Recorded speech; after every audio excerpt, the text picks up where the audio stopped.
Hello everyone, Bill Parrish here from GTT Audio and Video, and welcome to the channel today. Today I'm going to talk about integrated amplifiers, and integrated amplifiers in the classic sense, not the new ones that include DAC, streaming, room equalization, and anything else that you can think of under the sun. But today I'm going to talk about the classic or conventional integrateds that combine a preamplifier section and a amplifier section into a single chassis. Specifically, I'm going to talk about three models from AudioNet. First of all, the classic the classic series called the SAM20 SE. Special edition is what it is. And it is very special. It's the lowest wattage model in the line, 110 watts and 8 ohms. It'll drive a 2 ohm load. All their amplifiers will drive a 2 ohm load. But it's 110, which should be enough to drive any speaker out there. It's extremely good.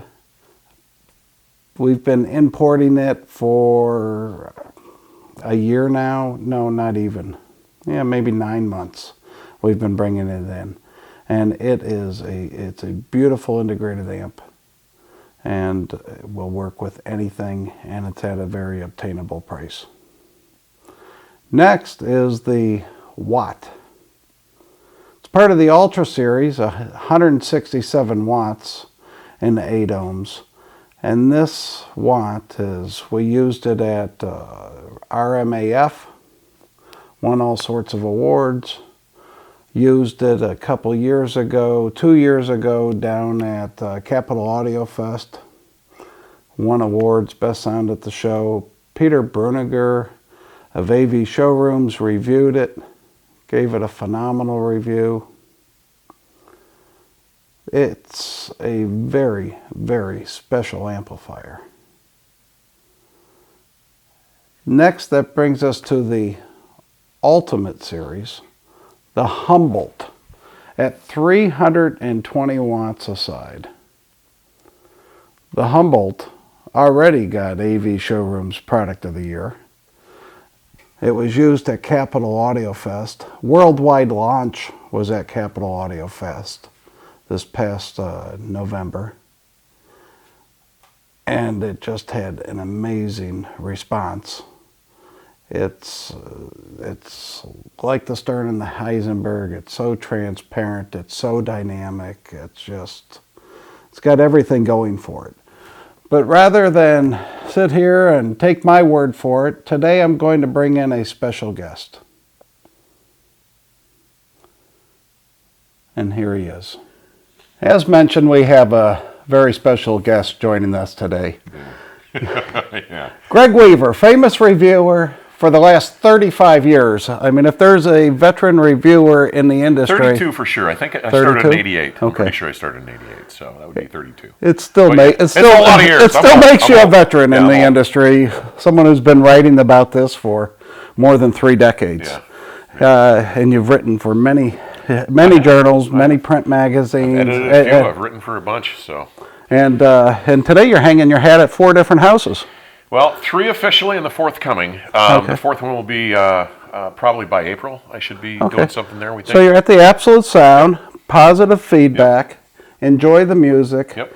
And the 4th one that we're alluding to is the Occasional. The Occasional magazine. They'll be, I think I'm going to be doing something in their April issue. We're not sure yet what it's going to be. Well, that's awesome. Well, I know you have plenty to write about. I have 10 items or 10 pieces in queue right now. 10 pieces in queue. I just finished 4 articles in January. And I have a full-time job. I work 50 hours a week as an IT engineer. I know that. And but I've got 10 pieces in queue, and I'm cranking them out as fast as I can be comfortable putting my name on them. Yeah, well, I know you've just submitted a nice review. You told me it's a nice review anyway. I anticipate like it. Yeah. Anticipate reading it, but with the Stern and the Heisenberg and AudioNet Stern and Heisenberg, and then I know you have in the queue the Moa Moa Tambaqui, and you're a huge Kronos lover. Yeah. You do a Facebook thing you got going on where you play a record, turntable. you feature the turntable and the record that you're spinning that evening. Yep. And that's a cool thing. So Yeah. we'll link Greg's Facebook page down below in the video, in the links. And but anyway, getting from the Kronos, the SSCPS. Yes. You've got that in for review as well. It's a pretty special piece. I mean, everybody knows that a high current linear power supply on a decent device makes a decent device magnificent. Yes. Okay, I mean, it does seem counterintuitive that a motor controller, but when you deal with the removal of the backward EMF and all the things that it can allow the motor to do without impedance, and I don't mean electrical impedance, I mean without impeding the motor's motions. I mean, dude, it's a pretty cool toy. Yeah, I don't think Louis getting it back. Well, you purchased the Sparta, so I did. Yeah, I did. Yeah. awesome. Well, today you came out, as I was talking about earlier in the video, AudioNet's integrated amplifiers, and you came out from the South Bend area to listen to the Humboldt. You were kind enough to let me bring a bunch of my own particular hand-picked vinyl. Yeah, and, you're gonna have to read his report on this, which should be be out about the same time as this video possibly. hits. I don't know. I don't know if it'll be that quick, but it should be by the end of next week. I would think. Yeah, well, this video hits I thought you said it was next Tuesday. next Tuesday. Yeah, Okay, so, I'm sorry. We could be. So like we'll be around the close. 17th or 18th is when this we should video be. hits. It might so, already be out. It's possible. So We'll it'll see. be out or will be coming out, and that'll be in the Absolute Sound on their webpage. on their On their blog. webpage on the blog. So yeah, that'll be great. Well, and we listened for 20 hours. Dude, we had a Let me blast. play everything I brought. I mean, I finished everything I brought. I mean, I never seen anyone get off the plane with that many records. well, yeah, I'm a little ill. I do have an illness. There's no doubt about it. But Well, you're in good shape, yeah. so I And, guess that's what everybody keeps you knows there. that I'm an analog freak. I don't get me wrong. We didn't play a single digital piece today. Sorry, guys. I mean, he does have the Mola Mola Tembeki in, and so he knows what that sounds like. He brought a voluminous bag of records, and we played them all, as he said. I mean, I'm closer to format agnostic than I've ever been. I will tell you straight up. You know this in the very beginning, digital just wasn't for me. But about 2013, 14ish, I started really, because I'm an IT guy, so I started building my own music servers and started playing with it. And today, I mean, there's a lot of music you're not going to hear on vinyl, and there's a lot of music you're never going to hear on digital. So I think you need to have both, personally. That's just me. Well, Greg, I assume that you liked the system that we listened to, with all the explicits being yelled and moans and hollers and trances, and it was great. I know it was an emotional ride and experience. Just before I'm going to ask Greg if he can at least share a couple of comments, not spill the whole beans. Yeah. You'll save that for the blog, but share a couple of comments of what he heard. But before, let me give you a rundown of the system, which for this, it was all Kabbalah Cessna cables, the entire system plugged into an expander. We used as the source the Kronos. Well, let's start right from the cartridge, a MySonic Labs Signature Platinum.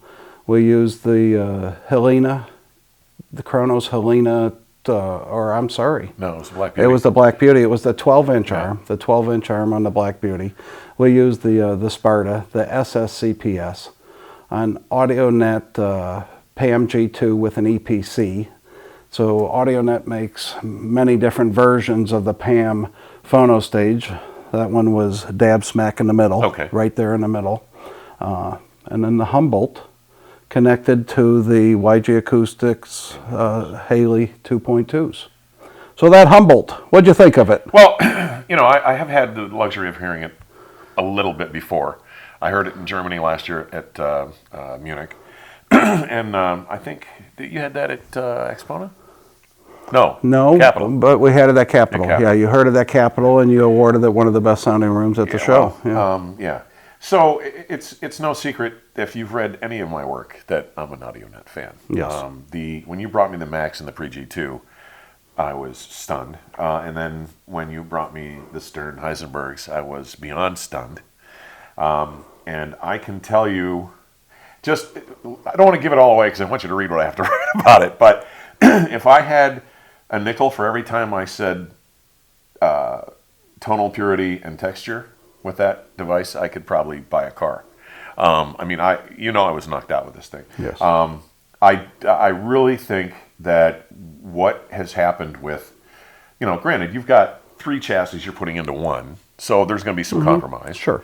But the compromises have all seemingly been made at no expense to performance. They've been made for maybe, space only, but they still, I mean, that little thing absolutely rocks.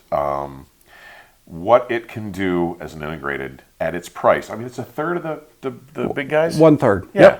Yep. It sure as hell isn't 1/3 of the performance. No, it's And I hate to. I know people want this, and I hate to say things.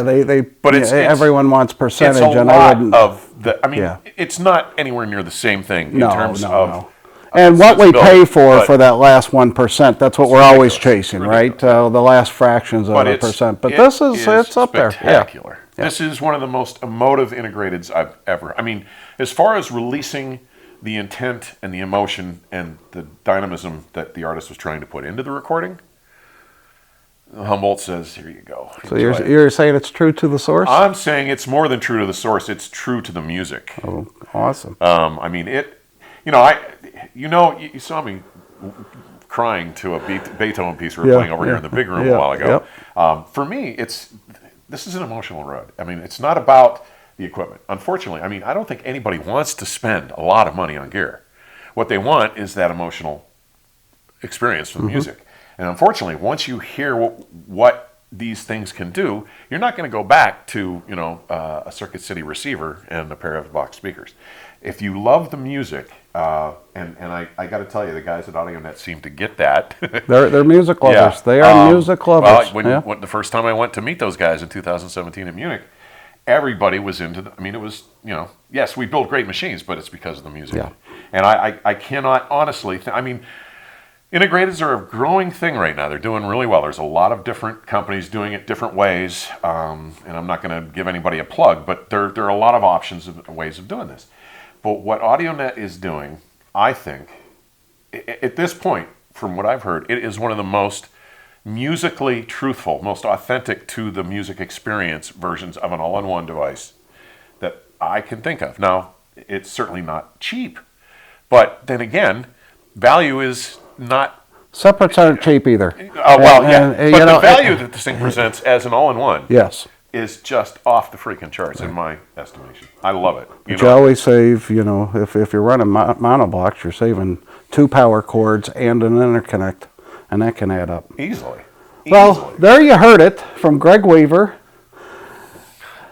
one of the professionals in this industry, a guy that's been around forever. Yeah. The grandpa.